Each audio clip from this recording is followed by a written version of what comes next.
The magic of canals, well, there's nothing quite like them. Andrew Denny is one of the waterway's cultural voices. His views were different and important. We think of the word ethnic as meaning not Anglo-Saxon, Chinese or Indian or whatever, foreign, but ethnic really means of a distinctive national character. If you're a canal enthusiast, then principally the joy of being on the canal.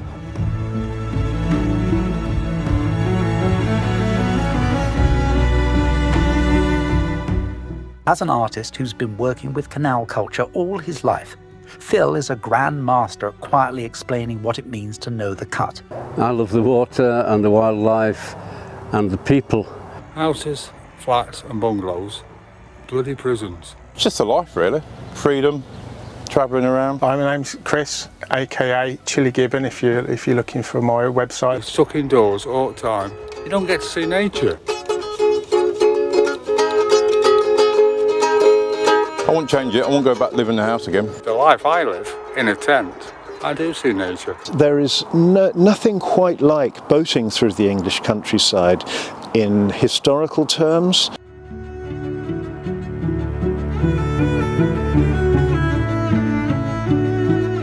In ecological terms, the nature and the environmentalism, the cultural terms, the complete culture of the British canals is so unique.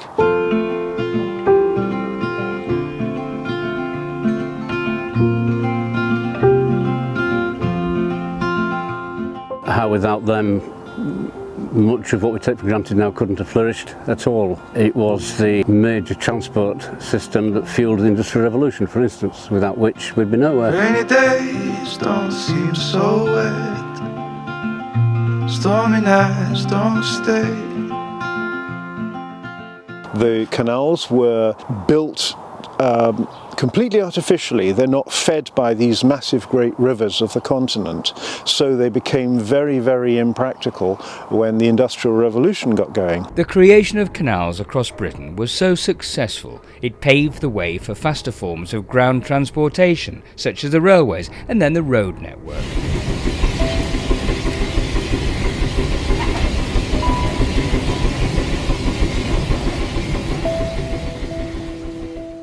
There's no boats quite like the English narrowboat.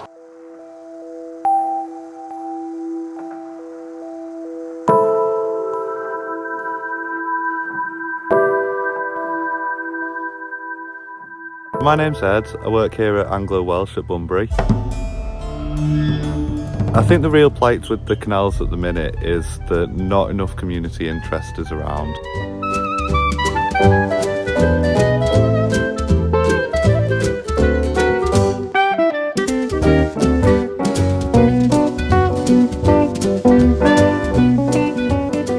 The way that the canals came back after the post-war was with the community spirit, and really I think we have lost that in the modern age, of the age of social media and everything like that. People actually getting out, getting about and getting their hands dirty isn't happening anymore, and that's what needs to happen to bring the canals back.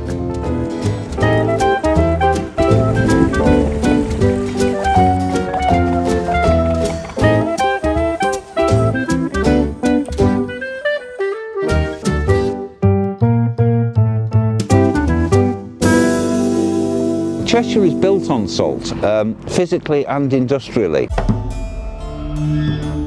It was under the sea, salt got deposited, and ICI started digging out salt from the salt towns, Middlewich, Northwich, Nantwich and Winsford. Everything in Cheshire started from that. Even the only great food product from Cheshire, which is the cheese. The ground is salty, so the grass is salty, so the milk is salty, so the cheese is salty. There are bits of canal around here that are supposed to be 20 feet deep because they've subsided.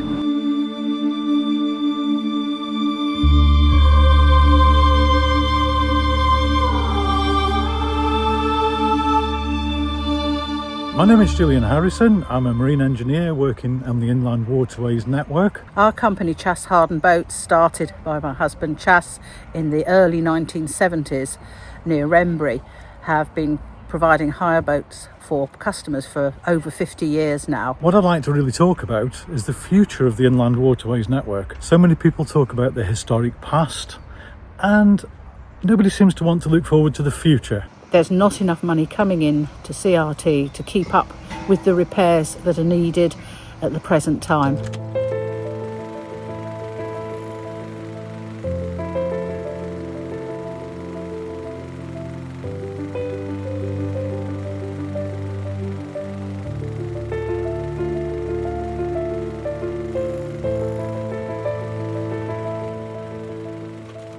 We need the government support to actually keep that future alive. For canals, I think it's got beyond the money you get from Canal and River Trust, and an effort should be made to get companies to sponsor locks, bridges or buildings, even if it means having their logo on them. And we have such a minimal impact on the environment that I think it's well worth moving forward into that future.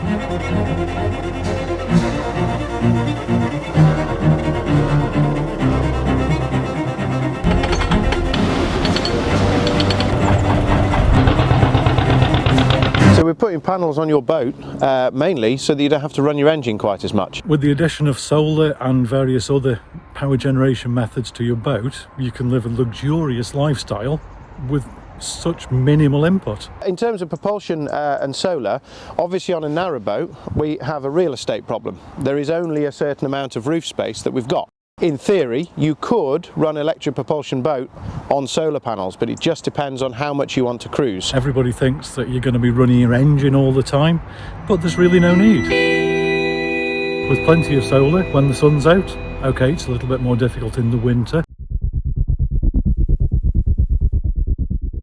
but you can live perfectly happily off-grid.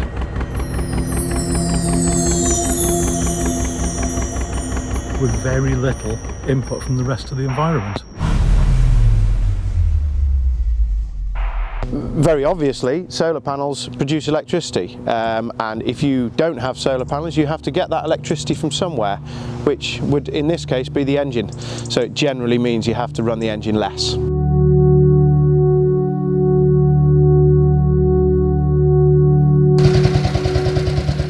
Meanwhile, Bob Hegenbarth arrives on his bike to complete a small commission on Unspoilt by Progress. Whilst Caroline and myself went off for a bit of cycling, Bob, who painted our boats, came back for a bit of interior finishing off. And perhaps as a reminder, if only to myself, but I just returned from riding an electric bicycle around the world for the first time. A form of transport I thought was ideally suited to the pace of canal life. So what we're going to do now, we're going to what, Tilly's? Yeah, Tilly's. I need some brunch, desperately. And what are you going to have a cup of tea?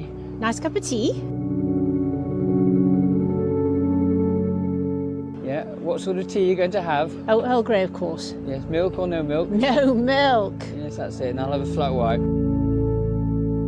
Meanwhile, whilst we're having a jolly to Tilly's caff, Bob explained the passion that lay behind being a boat painter. Yeah, you've got to love what you do. It's often a lot of time spent in cold places on your knees or in cramped spaces. So yeah, you've got to want to do it. And it's like a lot of things. There's a lot of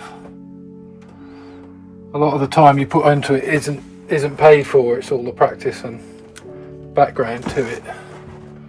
So you can then come along and do it quick enough, or hopefully well enough, to deserve the money you're asking. But it's always, like anything that takes a lot of time to learn, the lettering a bit different, I think. So it's not just standard font.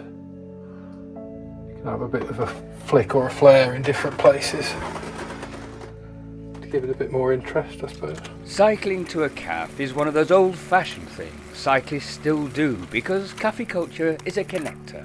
It's a chance to just sit and chat convivially with people you don't know, but in a warm place.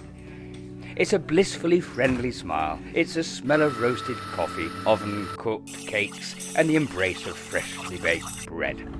Meanwhile, back on the boats, we stop at Calverley to water up. Even the shape of the narrowboat tends towards efficiency as we hurtle in slow motion towards each other, missing by inches, sort of dueling in a way, looking for the best position to pass.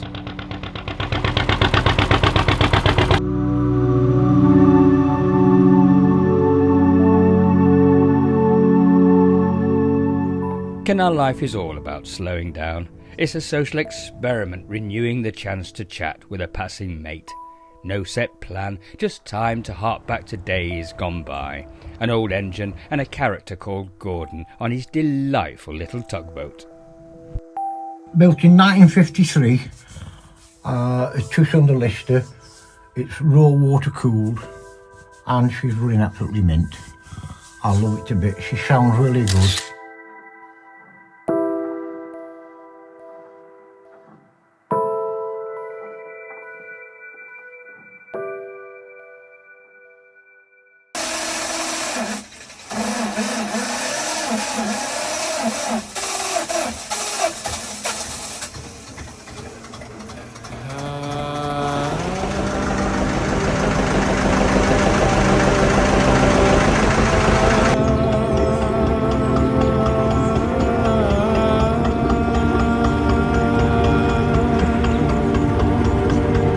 You see the mechanical aspect of it still operated on English canals. It still operated as it was 200, 250 years ago. That's remarkable. I mean, you could bring a boater forward in time and he would know exactly how to work it.